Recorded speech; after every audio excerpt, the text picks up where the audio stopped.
talk Tuesday to UNL Extension educator Jay Jenkins from Cherry County to discuss leasing options for pasture land. Jay says producers should think about implementing disaster clauses into their agreements, and he says there are two crucial aspects owners and renters should start with. The two most important things are pretty obvious, but one is the lease rate. That's the one most everyone's concerned about. But also, stocking rate is extremely important. It's very important to have stocking rate included in your lease agreement. Balancing forage demanded by the livestock against the forage produced by the land is the most important part of grazing management.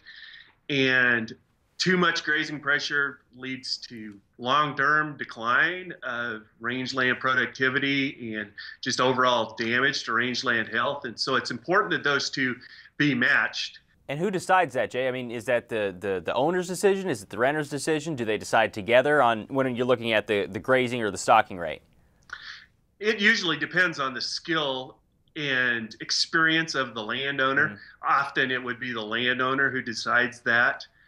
Sometimes it's a joint decision, especially if the landowners don't have that much direct history or contact with the land. If they're an absentee landowner, they often depend on the leasee for input and sometimes guidance in that. But it's ultimately the landowner's land, and so it's ultimately their decision. My guess would be in a year like this, maybe for the first time in a little while, you're going to have a landowner who might not want to turn those cows out right away just because of the condition of the pastures based off of what we saw last year. Is there something that needs to be put in the contract about what date the cattle go in and what date the cattle go out? Absolutely. On dates, off dates need to be specified in the agreement.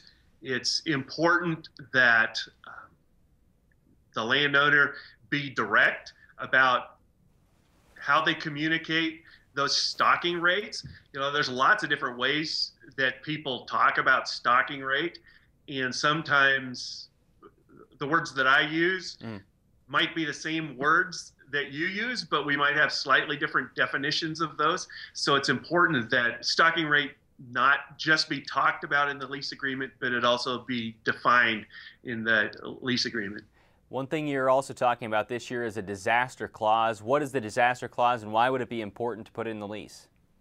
Well, because grazing pressure is so important to overall long-term rangeland health, there needs to be some mechanism for the landowner, really for their goals for rangeland health to be reached. And that usually is a clause, call it a disaster clause, drought clause. The grazing lease needs to include a way to adjust grazing pressure in the event that drought or fire or hail or some other natural disaster reduces rangeland forage production. And that needs to be specified. It should include, that clause should include who makes the decision and what that decision's based on.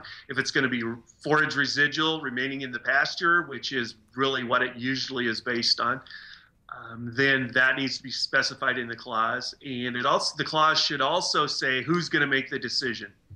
That's usually the landowner, but not always, but it should be specified in writing.